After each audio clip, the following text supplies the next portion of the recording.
I'm tracking the latest impacts from Hurricane Erin moving up the East Coast. Erin's wind field's going to expand. It'll get bigger. It'll get a little bit stronger. Then it'll move up the coast. Let's take a look at it right now. Visible satellite picture on Erin. Very strong Category 4, moving north to the Bahamas. You see Florida is now in view. No direct impacts to Florida. However, the rip currents will be the greatest impact up and down the East Coast from Maine to Florida. I really do fear that this storm is going to take lives. People will not take the rip current risk seriously. But there it is. There is the storm.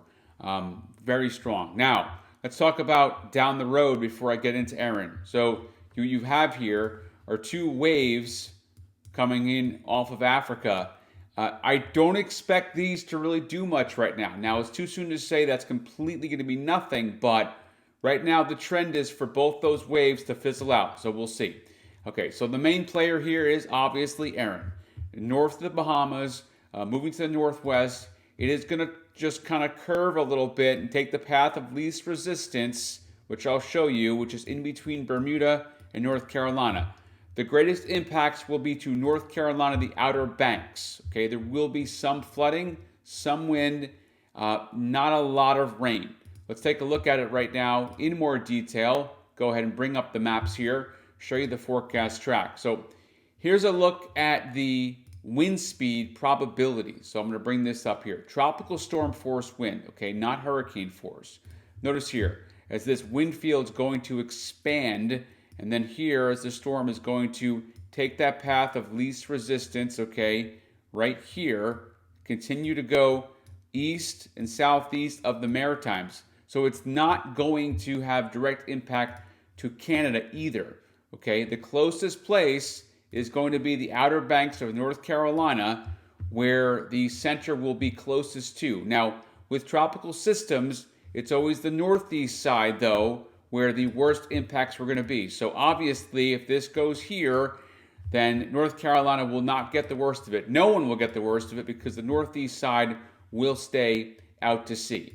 Here is your arrival time of the wind, if you know anyone in the Carolinas, okay? Here's where that wind for North Carolina mostly, and that is going to be Wednesday. During the day on Wednesday is when that's going to be happening, okay? So if you're planning, that's why there are evacuation orders and recommendations. The wind history you'll notice here is going to get bigger. Notice how it has already gotten a little bit bigger. It's going to get even bigger and expand even more in the next few days. Okay, so it will get a lot bigger as the storm heads to the north and the west. Very typical tropical systems to do this. Here is your official cone from the National Hurricane Center. Okay, so here's your storm tracking probably right down the middle, but it could go either way, okay? A major hurricane through Thursday, and then it becomes less than a major hurricane Thursday afternoon.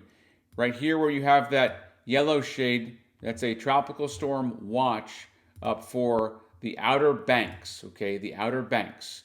Not hurricane watch, tropical storm, because they'll get tropical storm conditions there. The rainfall with the storm is going to stay mostly offshore, okay? So you see this here, just towards Hatteras and not even Wilmington. So the Outer Banks get the rainfall on the order of 1 to maybe 2 inches. That's it. So not a rainfall impact, it's a rip current impact.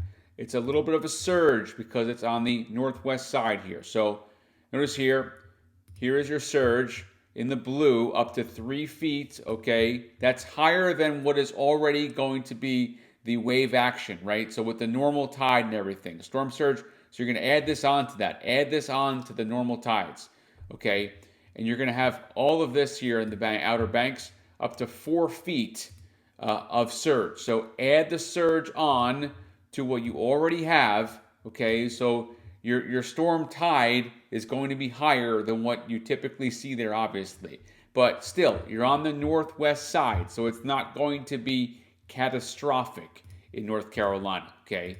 If this storm was coming in, obviously, to the west, it would be very bad. It's not. It's going to just graze the coast there, okay? So that's the latest there on Erin, but I do want to also lastly point out the rip currents, which really I should have talked about first, because people are not going to take this storm seriously. Rip currents the threat here is high.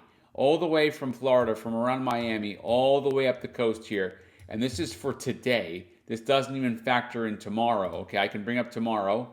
Let me go ahead and do that. Okay, this is now tomorrow. So that goes all the way up to almost Rhode Island.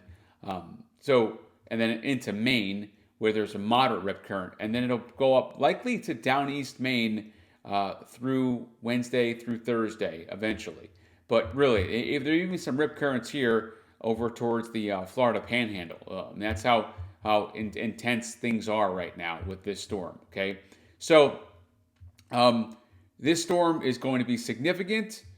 It will cause some issues, but I really think the greatest threat for loss of human life is going to be, once again, it's going to be the rip current risk through this week. Okay, especially because the forecast keeps it offshore, so people are going to think, oh, no big deal, it's not coming here.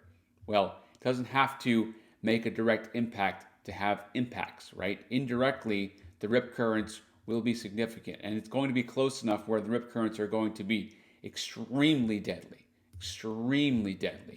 okay? The closer that storm is, the storm could be 500 or 1,000 miles offshore, there would be rip currents. It's going to send that wave energy. Long duration swells are coming. So it's going to be significant. So that's the latest on Erin. Fall preview coming. Call it a fake fall to Maine right now. Rain by Sunday into Monday of the upcoming weekend, up to ½ inch or more. Okay, so the rainfall tomorrow, not really next to nothing. A sprinkle. It's really not until Sunday and Monday. So I get 1/3 to ½ inch of rainfall, which desperately is needed for the drought. Tuesday, inland, 74, 71. There's your low, 51. There's your fake fall. That looks like September. But then right back to the 80s. It's fake fall because you're right back at the 80s.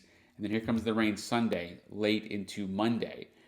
Fake fall along the coastline, highs in the 60s. That is more like a mid to late September temperature. But then make a run for 80. So obviously it's fake, because we're back to summer, so don't worry about it. If you love summer, it's not over. And then the showers roll in Sunday into Monday. Notice here, it'll be a mixture of clouds and sun today. In Bangor, there's a lot of sun right now, but there are clouds on the approach. Okay, that's the latest maps. If you want to view them, are on jasonnappyweather.com.